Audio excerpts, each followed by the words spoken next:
Ladies and gentlemen, on behalf of the Dornbracht Company, I would like to say a hearty welcome to all of you. Some of you have had a long travel to come here.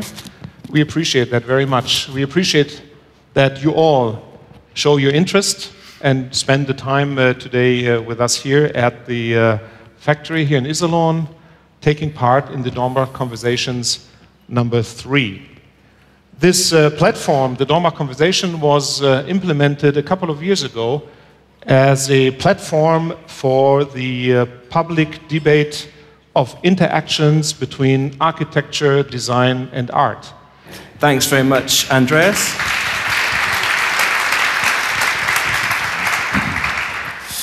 I don't need to introduce Andreas, I hope. And I just briefly want to introduce the other panelists this morning. We're at the far end, we have Matteo Cris, who's a curator, runs the Vitra Design Museum. And here we have Michael Seeger, a designer who's been working very closely with Dornbracht since 1985, I think. And the fundamental question of the day is, what's happening now? I think we're all struggling to identify what's the main design topic, what's the main design movement.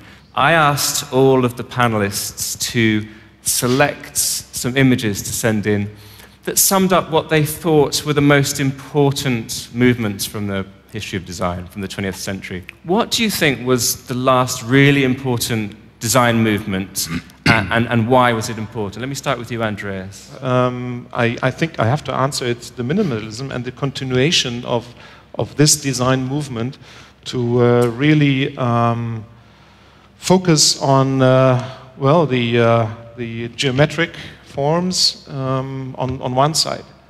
And then on the other side, you mentioned that some of us sent you the Ettore Sozzas Carlton picture. And then for me personally, the Memphis movement was and is very important, because through the Memphis movement, I personally learned to really value the sculptural quality of a design object. These are the two words which for me form my personal design history, is minimalism and Memphis. And I imagine that minimalism is still informing you as a company. I mean, we can see some of your Yes. products here. Do you find that an unusual situation that you're still using a language which is pretty old, really, isn't it? I mean, minimalism has been going, what, I don't know, 60, 70, 80 years even?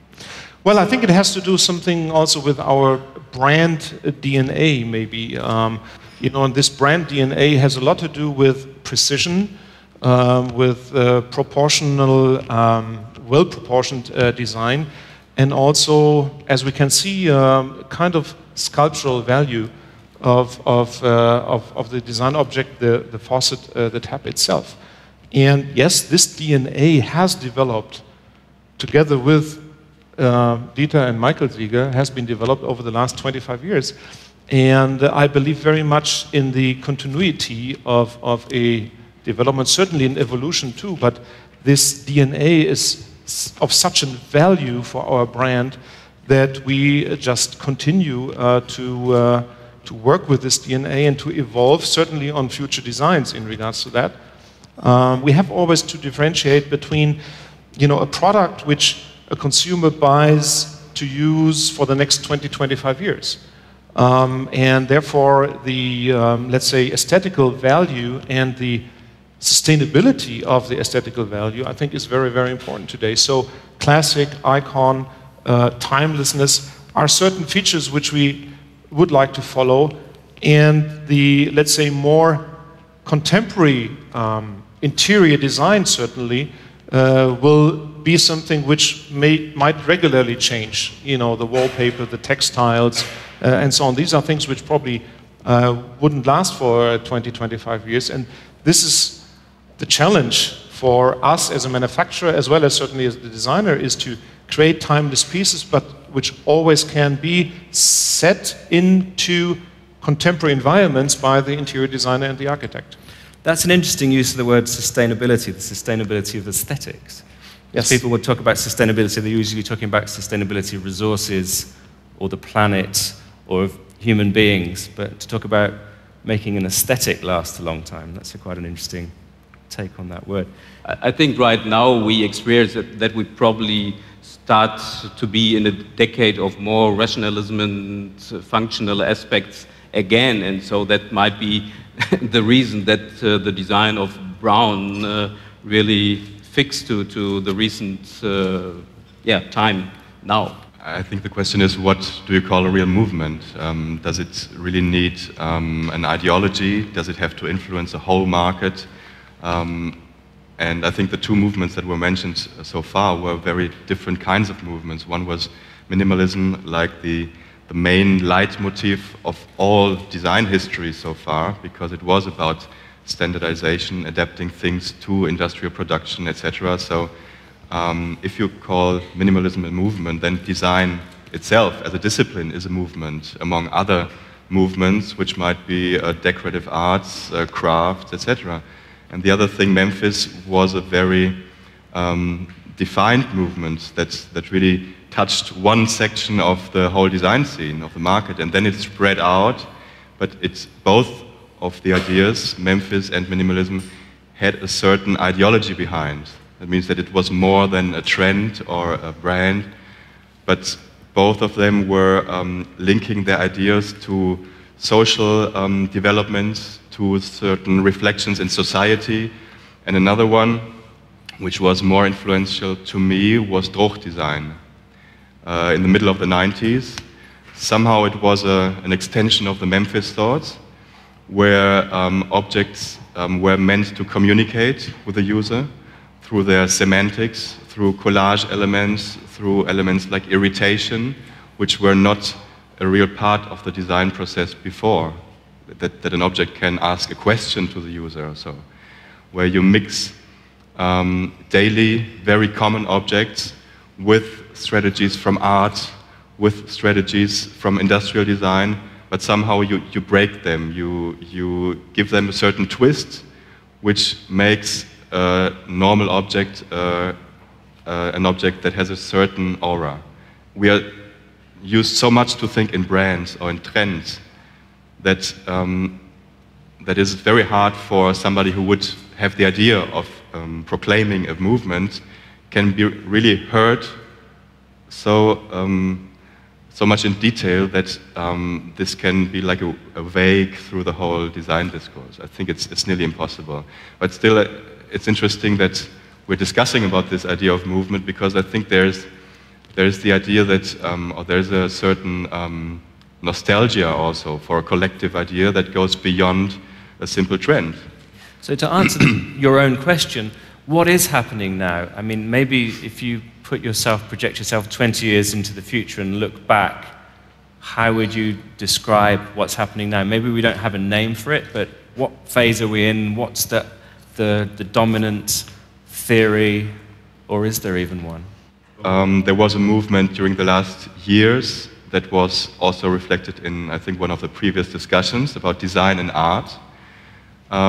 This idea is, I think, no longer so important, because this approach of art and design was interesting in a time when the art market was booming, where designers were able to sell products for very high prices through gallery, through limited edition companies, etc. And now, since 1 year, we see a shift back to completely opposite ideas. And I think our background today is very unstable and very quick. And as long as we have a new idea or a new trend every 1 or 2 years, there is not the background for a real movement to be identified. Maybe today we're experiencing a time of reflection, or maybe a time of just stepping back some steps and looking at our own development from more distance. And maybe it needs some years, and then suddenly this new movement gets clearer. I think a movement rather appears than it is created. What I see is that the appreciation of quality is coming back. Before the crisis, at least here in Germany and certain other countries, it was price, price, price, and a very price-oriented consumer out there. Now the quality is coming back.